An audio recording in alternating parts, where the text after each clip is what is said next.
Moray Verabotai, Shalom Uvracha, je voudrais aujourd'hui expliquer le premier passage, le premier chapitre de Pirkei Avot, les Maximes des Pères.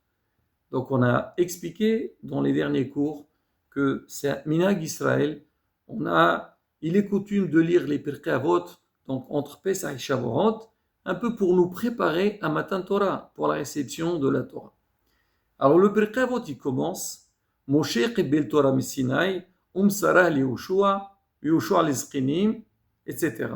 Moshe Rabbeinu, il a reçu la Torah Sinai, c'est-à-dire comme de Kadosh Baruch sur le mont Sinaï, Sarah li Yoshua, il a transmise à Yoshua, Yoshua les Zkinim, et ainsi de suite. Il y a ce qu'on appelle la continuité. Et justement, ça c'est le premier message qu'on nous transmet dans ce livre-là, c'est la transmission.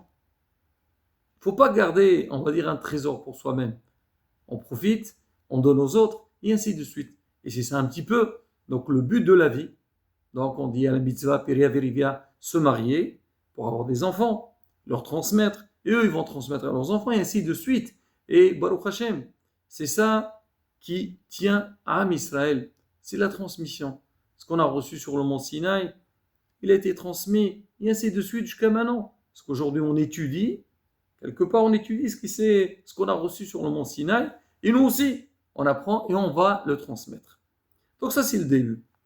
Alors, Rabbi Avodim Bartanura, donc c'est un commentateur donc des Pirkei Avot, il pose la question, il dit pourquoi donc on va dire ce Pirkei Avot là commence avec ce passage. Normalement, nous, qu'est-ce qu'on a besoin?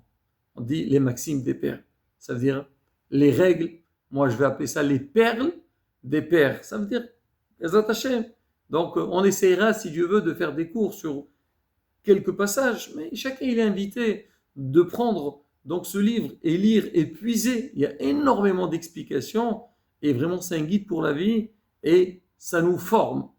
Alors maintenant il dit pourquoi on a besoin de commencer Moshe qibel Torah Sinaï. Moshe a reçu la Torah de Sinaï et tout. Là on n'est pas en train de parler de la Torah. La Torah on la connaît. Donc les 5 livres, Bereshit et ainsi de suite. Là, on va parler d'autre chose.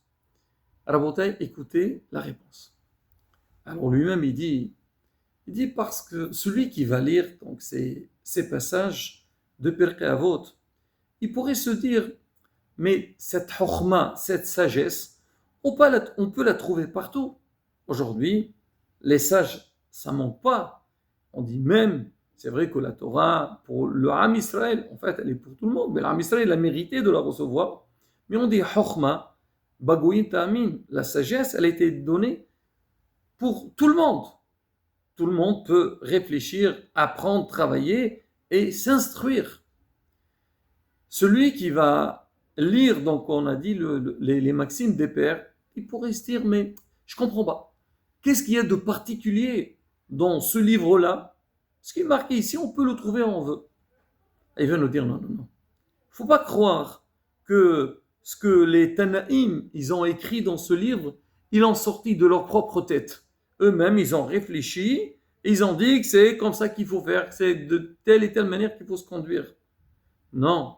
Ce qu'ils ont dit, c'est comme ce qu'il a, Moshe Rabbeinu, il a reçu sur le mont Sinaï. Ça veut dire c'est des paroles qui sont kadosh. C'est des paroles saintes, c'est les paroles d'Akadosh Baruch Hu. C'est vrai, elles étaient transmises par des Tanaïm, mais il faut savoir, c'est comme la Torah, Moshe qibel Torah Sinaï, ces paroles aussi sont considérées que comme si on l'a reçu du mont Sinaï.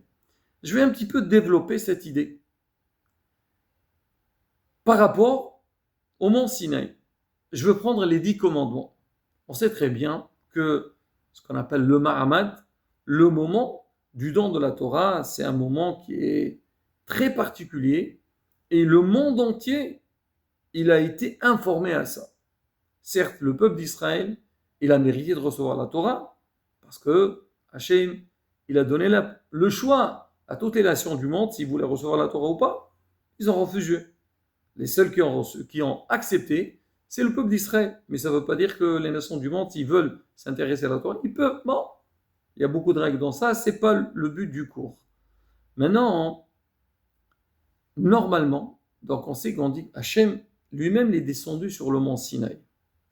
Si on aurait posé la question à n'importe qui, qu'est-ce que Hachem il va dire au peuple d'Israël, ou quelque part, qu'est-ce qu'il va transmettre au monde? Alors un petit peu pour expliquer cette question, on sait que dans la vie, donc il y a les élections, les présidentielles, autres, dans tous les domaines.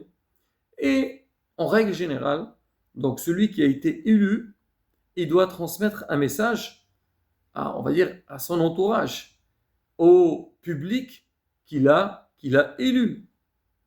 On le voit quand il y a les élections. Donc après, il y a un moment, on va dire à 20h, le président va prendre la parole, il va parler. Donc on s'attend tous qu'il va nous transmettre des paroles, bien sûr très importantes, et des nouveautés. Alors, imaginez-vous, il va venir, il va nous parler des messages un peu simples. C'est quoi la réaction de tout le monde? On se dit, mais attendez, mais qu'est-ce qu'il va faire? Il est monté au pouvoir, qu'est-ce qu'il va faire? C'est quoi son travail? C'est quoi la mission? C'est quoi son objectif? Tout le monde peut se poser cette question. Maintenant, parallèlement avec Akadosh Baruch Hu. Akadosh Baruch Hu, il vient sur le mont Sinaï, on dit, le monde il a tremblé, le silence total, on attend qu'Hachem y parle. De quoi il parle Akadosh Baruch Hu? Certes, au début, il a dit, Anochi Hachem Elohecha, je suis ton Dieu. Lo Elecha Elohim Acharim, tu ne dois pas faire d'autres idoles. Le seul, c'est Akadosh Baruch Hu, c'est lui le patron du monde. Et après, dans la suite, de quoi il a parlé? Respecte ton père et ta mère. Mais qui ne sait pas qu'il faut respecter ses parents? C'est la moindre des choses. C'est logique. Ne tue pas. Ça veut dire quoi? On a besoin de nous dire ne pas tuer. C'est vrai que malheureusement, il y a des gens, ils le font avec un grand plaisir. Mais quelqu'un de normal, jamais il oserait aller, hasbi shalom, tuer quelqu'un. Ne vole pas. Ne prends pas ce qui ne t'appartient pas. Ne fais pas d'adultère. Mais il y a des règles de morale dans la vie. Donc Hachem, il vient sur le mont Sinaï nous transmettre ce genre de commandements. Il y a pas mal de mitzvot qu'on n'aurait peut-être jamais pensé qu'il fallait les faire. Et là, peut-être, c'est le moment qu'Hachem nous le dise. On va les comprendre, quand on va étudier la Torah, nos sages vont expliquer. Mais là, dans les 10 commandements, on va donner des règles, des commandements qui sont quelque part, tout le monde, on les connaît. Même si Hachem les aurait pas dit, on aurait su que oui, qu'il faut le faire. On peut poser la question à n'importe qui. Est-ce qu'il faut respecter les parents? Pas, ils dire, mais bien sûr. Alors les gens, ils ne le font pas, c'est autre chose. Alors, mais comment comprendre? Pourquoi Hachem, il a tenu que le premier message qu'il va donner sur le mont Sinaï, c'est ces points-là. C'est vrai qu'on dit sur le mont Sinaï toute la Torah, mais quelque part, on va dire les 10 commandements, c'est les points qu'on vient de citer. Alors, écoutez la réponse. Hachem, il voulait nous dire, c'est vrai que moi, je vous ai donné un cerveau. Et c'est vrai que vous, avec votre cerveau, vous pouvez arriver à comprendre certaines choses et savoir qu'il faut se conduire de telle et telle manière. Mais il faut savoir une chose. Quand tu vas faire quelque chose, moi, je la fais parce qu'Hachem, il a demandé. D'accord, moi, je la comprends. Mais quand je la fais, c'est pas parce que c'est moi qui ai décidé de le faire. Parce que c'est Hachem qui m'a demandé de le faire. Et je le fais parce qu'Hachem, il veut que je le fasse. C'est quoi la différence? La différence, elle est simple. C'est parce que si moi, chaque fois quand je veux me conduire ou prendre une décision, je la fais par rapport à mon petit cerveau, je dis petit cerveau, je crois qu'on est très intelligent, mais toujours, on est très limité par rapport à la grandeur et la sagesse d'Akadosh Baruch Hu. Moi, je peux dévier la logique. Combien de fois on voit des gens qui discutent, chacun croit qu'il a raison. S'il parle comme ça, parce que dans sa tête, c'est comme ça qu'il faut faire. L'autre, il voit le contraire. Alors, il faut que quelqu'un il vienne entre eux deux pour essayer un petit peu, voilà, trancher de quelle manière il faut agir. Ça, quoi, il y a un problème. Mais sinon, dans la vie de tous les jours, si on dit à chacun, vas-y, fais, réfléchis et tranche. Parce qu'on a un cerveau. Alors, à la fin, même qu'on dit, il ne faut pas voler, chacun, il va l'expliquer à sa manière.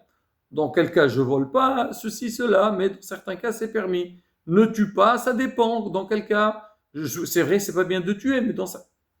Alors c'est nous qu'on va décider. Non, non, non, on te dit non. C'est Hachem qui a décidé. Tu veux savoir de quelle manière? Apprends les lois de la Torah, les règles de la Torah, et eux, ils vont te dire comment tu dois te conduire.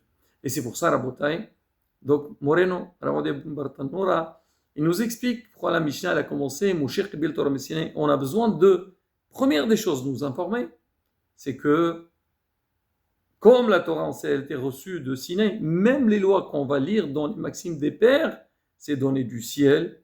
C'est Akadosh Baruch Hu a dit, ne pas se poser des questions. Ces sages-là qui nous ont enseigné ça, alors c'est par rapport à leur manière de voir. Non, ça a été donné par Akadosh Baruch Hu. Nous, on a une soumission par rapport aux règles d'Hachem, et c'est comme ça qu'on doit nous conduire. Chez Merzelan Devakshon Bezat Hachem, qu'on a cette clarté dans la tête que tout ce qu'on fait, bien sûr, on a besoin de réfléchir, on a besoin de comprendre, mais la première des choses, la soumission à Kadosh Baruch Hu et Rabotai, quand quelqu'un, il avance dans ces conditions-là, Be'ezrat Hashem, il réussira dans tout ce qu'il fait.